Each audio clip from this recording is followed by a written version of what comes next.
అందరికీ నమస్కారం అండి. జేడి వరల్డ్ యూట్యూబ్ ఛానల్కు స్వాగతం. నేను ఈరోజు చేయబోయే రెసిపీ శనగపప్పు బియ్యం పరమాన్నం అండి. ఇది ధనుర్మాసం కదా, ఇవాళ సాటర్డే ప్రసాదంగా చేస్తున్నాను. ముందుగా శనగపప్పు బియ్యం సమానంగా తీసుకోవాలండి. సగం గ్లాసు శనగపప్పు అయితే సగం గ్లాసు బియ్యం తీసుకోవాలి. ఇవి రెండు కూడా మంచిగా కడిగి పెట్టుకోవాలి. తర్వాత తగినన్ని నీళ్లు పోసి ఇవి ఒక 5 మినిట్స్ నానబెట్టి ఉడకబెట్టుకోవాలండి. ముందుగా రైస్ లాగా నేను ఈ పరమాన్నానికి ముందు తర్వాత పోసుకోవచ్చండి పాలు. మూత పెట్టి ఉంచాను కడిగి.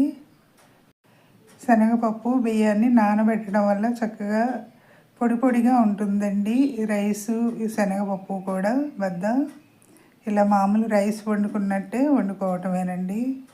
ఈ కట్టె పొంగలికి చక్కెర పొంగలికి ఎలా వండుతామో అలా ముందు వండుకోవటమేను. తర్వాత ఈ పరమాన్నానికి చక్కగా మెత్తగా ఉడికించుకోవాలండి. ఇలా ఉడికేటప్పుడు ఒకసారి చూస్తే తెలుస్తుంది. ఈ స్టీల్ గిన్నెలో అయినా కూడా అడుగంటదండి, మనం వండుకునే దీన్ని బట్టి ఉంటుంది. ఇలా మొత్తం కూడా కలుపుకోవాలి. ఇది ధనుర్మాసం కదండి, గోదాదేవి అమ్మవారికి చాలా ప్రీతికరమైన ఈ పరమాన్నం. దీన్ని ఇలా శనగపప్పు కూడా చాలా ఇదిగా కనిపిస్తుందండి. మెత్తగా అయిన తర్వాత మనం ముందుగా కాచి ఉంచిన పాలు పోసుకోవాలండి. మనం పలచగా కావాలనుకుంటే కనుక కొంచెం ఎక్కువ పోసుకోవచ్చు, లేదంటే సరిపడినంత అయితే కనుక అవి సరిపోతాయండి. ఇవి పాలల్లో ఉడికించకపోయినా కూడా ఇదొక డిఫరెంట్ టేస్ట్ ఉంటుంది.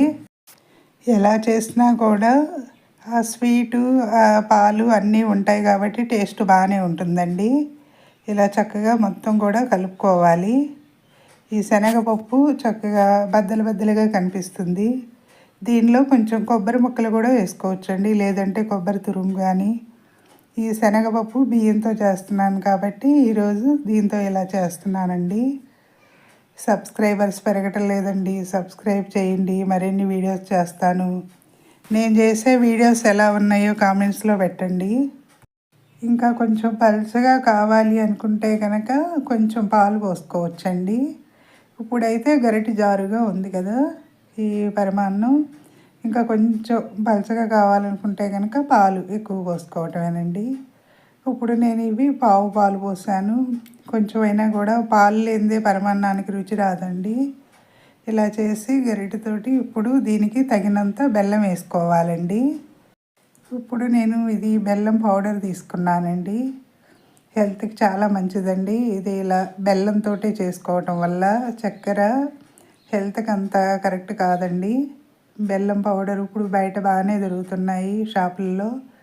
ఇలా మనం బెల్లం అయినా వాడచ్చు, లేదంటే కనుక బెల్లం పౌడర్ అయినా కూడా వాడుకోవచ్చండి. ఇప్పుడు దీన్ని ముందుగా ఉడికించి పెట్టుకున్న ఈ పరమాన్నంలో వేసుకోవాలండి. ఈ బియ్యం శనగపప్పు పాలతో చేశాను కదా, ఇప్పుడు తగినంత ఈ బెల్లం పౌడర్ వేసుకోవాలి దీనిలో. ఇలా మొత్తం కూడా కలుపుకోవాలండి.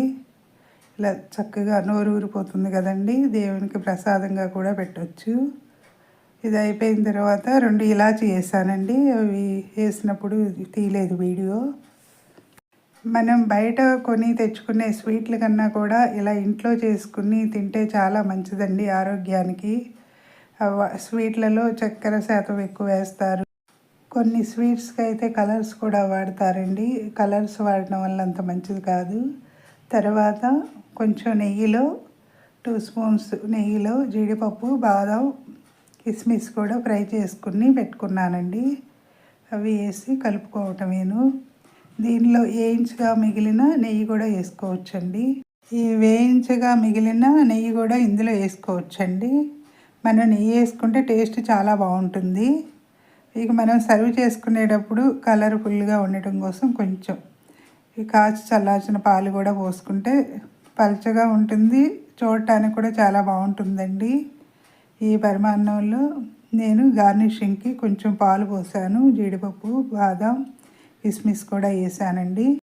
పప్పులు అనేవి మన ఇష్టం అండి. దీనిలో శనగపప్పు ఉంది కాబట్టి కొబ్బరి ముక్కలు కూడా వేసుకోవచ్చండి.